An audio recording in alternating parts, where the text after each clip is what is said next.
Olá meninas, tudo bem com vocês? Nós estamos aqui mais uma semana para nossa célula e a palavra de hoje que eu vou estar ministrando ao seu coração é fé para mudar. E eu quero começar essa célula de hoje perguntando: você tem fé para mudar aquilo que precisa ser mudado na tua vida? Talvez seja algo que você precise começar a fazer, que Deus já falou para você, seja começar a orar, buscar a presença de Deus, ou talvez para você parar de fazer algo que você sabe que é errado, que é pecado e que tem te levado para um caminho de morte. Eu sei que eu tô falando com muitas pessoas nesse momento que até começaram essa mudança, mas em algum momento você deslizou, você caiu e você desistiu. E talvez hoje você nem acredite mais que você consiga mudar, porque você já começou tantas vezes e todas as vezes deram errado. Mas Deus hoje ele te traz essa palavra para dizer que não está perdido. Comece quantas vezes for necessário, mas não pare. Não pare de buscar a presença de Deus, não pare de acreditar naquilo que a palavra de Deus diz para você. E nós vamos ler o texto de Marcos 11, o versículo 20 ao 26, que fala assim: o poder da fé. E passando eles pela manhã, viram que a figueira secara desde a raiz. Então Pedro, lembrando-se, falou: Mestre, eis que a figueira que amaldiçoaste secou. Ao que Jesus lhe disse: tende fé em Deus, porque em verdade vos afirmo que se alguém disser a este monte, erga-te e lança-te ao mar, e não duvidar no seu coração, mas crer que se fará o que diz, assim será com ele. Por isso vos digo que tudo quanto pedirdes em oração, credes e recebeste, e será assim convosco. E quando estiverdes orando, se tendes alguma coisa contra alguém, perdoai, para que vosso Pai Celestial vos perdoe as vossas ofensas. Mas se não perdoardes, também o vosso Pai Celestial não perdoará as suas ofensas. Vocês podem estar lendo depois, tá bom? Marcos 11, versículo 12, que fala sobre a figueira sem fruto, que foi onde a gente começou a ler. Jesus estava passando em Betânia com os seus discípulos e ele vê de longe uma figueira cheia de folhas, né? E ele vai até aquela figueira para colher fruto, porque ele teve fome. E quando ele chega ali naquela figueira, ele vê que aquela figueira não tinha frutos. Só que a Bíblia diz que não era a época de frutos. E Jesus sabia disso. E naquele exato momento ele amaldiçoa aquela figueira. Ele diz que de ti ninguém mais coma fruto. E no outro dia, quando eles estão passando por aquela rua, por aquele mesmo lugar, os discípulos veem aquela figueira. E para surpresa deles, aquela figueira estava totalmente seca.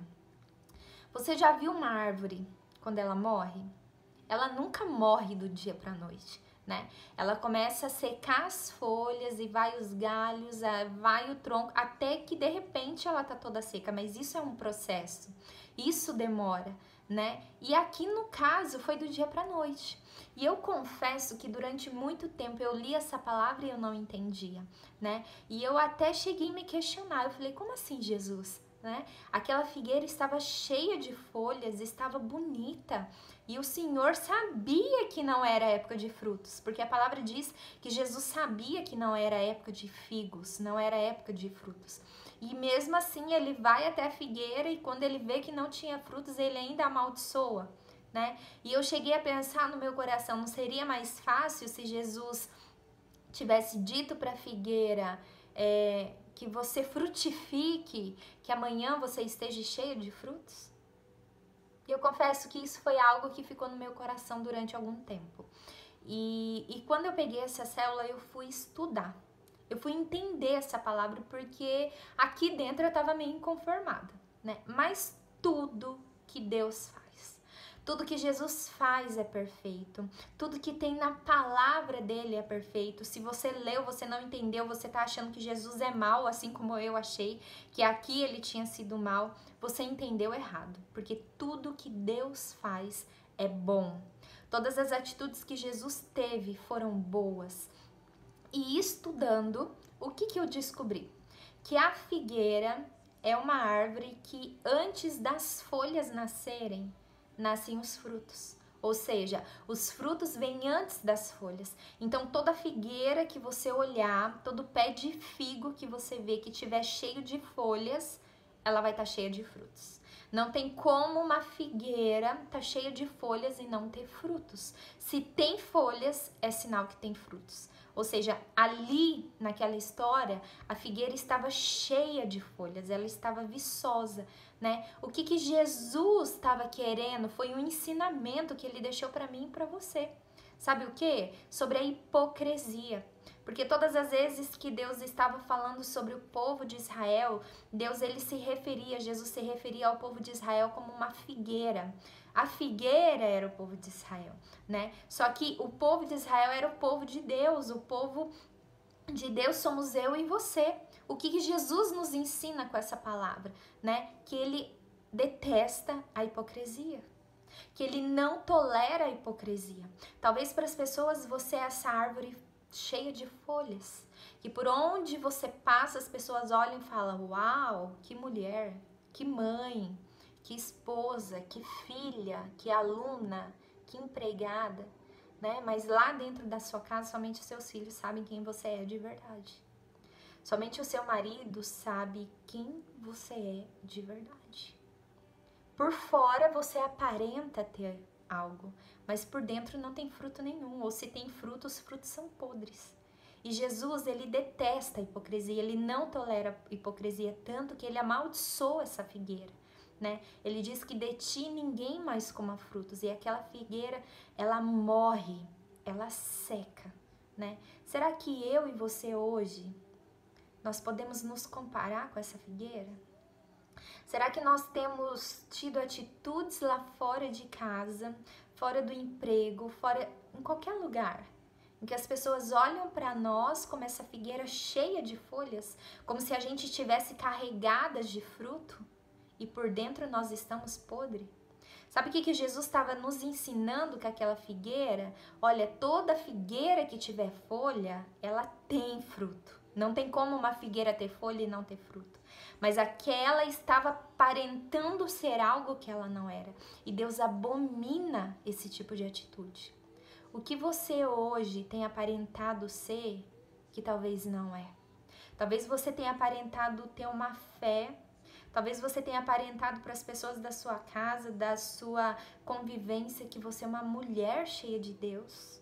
Que você fala de Deus, que você sabe de Deus, que você ora, que você é cheia do Espírito Santo. Mas por dentro não tem frutos nenhum. E os frutos, minha amada, você vai dar esses frutos aonde você passar. Por onde você passar, através do seu olhar, através da sua boca, através das suas atitudes, as pessoas vão ver se você tem frutos bons ou se você tem frutos ruins. Sabe aquela pisadinha no calo que de repente abre a boca e só sai palavrão, coisa ruim? É um fruto podre. Mas para as pessoas lá fora é uma árvore cheia de folhas. Nós temos que tomar cuidado com isso. Nós temos que tomar cuidado com essa hipocrisia, né? Jesus, ele nos chama assim como nós estamos. Talvez nós estamos cheios de frutos ruins. Talvez eu sei que eu preciso mudar. E eu quero essa mudança, mas não finja ser algo para Deus que você não é. Se você entende hoje que você é essa figueira, talvez cheia de folhas, as pessoas te olham, te admiram, mas só você sabe como você tá por dentro, fala para Deus. Vai para a presença de Jesus e fala: Jesus, eu tô assim, a minha condição é essa, eu sou pecadora, eu olho, eu falo, eu penso. Mas não minta para Deus quem você é. Procura alguém que você possa abrir o coração, confessar os seus pecados e se arrepender e deixar aquilo que está errado. Mas não finja ser algo que não é, porque Deus abomina. E você corre o risco, minha amada, de morrer espiritualmente. Primeiro começa a morrer a tua fé, porque você passa a duvidar daquilo que Deus pode e Deus quer fazer em você. Quando você persiste em andar desse jeito. Quando você insiste em continuar tendo essas atitudes, você tá dizendo para Deus, olha, eu sei que você pode me mudar, mas para mim tá bom assim, porque eu não consigo, para mim eu vou continuar assim, pronto, e você morre espiritualmente. E a morte espiritual é você estar longe da presença de Deus, é você estar longe de Deus, né?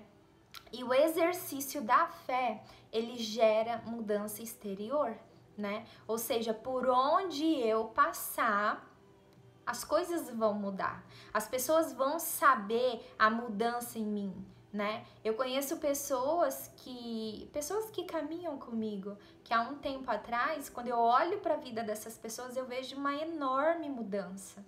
Eu vejo uma transformação tremenda, né? No modo da pessoa falar, no modo da pessoa pensar, era um e hoje é outro. Sabe por quê? Porque se dispôs a estar na presença de Deus e dizer, Deus, me muda. Porque acreditou que Deus pode gerar essa mudança. E eu pergunto para você, o que você tem acreditado hoje? Porque nós podemos ter dois tipos de fé. E nós temos dois tipos de fé. A fé boa e a fé ruim. A fé ruim é aquela que você acredita tanto numa desgraça, seja uma doença, seja uma traição, seja o que for, mas você acredita tanto que aquilo se torna real. Eu já vi pessoas que acreditaram tanto que tinha câncer, que tinha uma doença, que tinha algo de horrível, de doença sobre o corpo delas, que elas procuraram tanto que acharam, né? E não acharam simplesmente porque realmente a doença estava ali, mas é porque acreditaram tanto naquilo que aquilo se tornou realidade.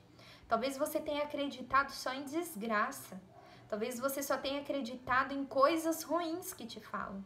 E você tem duvidado daquilo que Deus já disse a seu respeito, a respeito da sua família, dos planos, dos sonhos que Ele tem para você. Talvez, minha amada, você precisa virar a chavinha. Parar de acreditar em coisa ruim e acreditar naquilo que Deus tem para você. Então exercite o poder da fé. Ore para que o mundo ao seu redor seja transformado, seja o teu marido, seja o teu emprego, seja os seus filhos, todos ao seu redor, a começar de você. Quando nós mudamos, as coisas ao nosso redor começam a mudar. Sabe por quê? Porque as pessoas veem a mudança de Cristo em nós e através de nós, né? E a segunda coisa é a mudança interior. O poder da fé transforma não só o mundo ao nosso redor, mas também o mundo interior. E é por isso que ele diz, quando estiverdes orando e lembrares que tendes alguma coisa contra alguém, perdoai. A oração muda o nosso mundo interior, muda o nosso coração. Sabe assim, uma situação em que você tem que perdoar alguém e você fala, eu não perdoo, não perdoo, não perdoo e não perdoo? Uma dureza de coração? Na oração do Pai Nosso, nós dizemos para Deus, Pai, perdoa as nossas dívidas, assim como nós temos perdoado aqueles que têm nos ofendido. Assim como nós temos perdoado os nossos devedores. Então você está dizendo para Deus, só me perdoa do jeito que eu perdoo o meu próximo. Só me perdoa do jeito que eu perdoo aqueles que me feriram.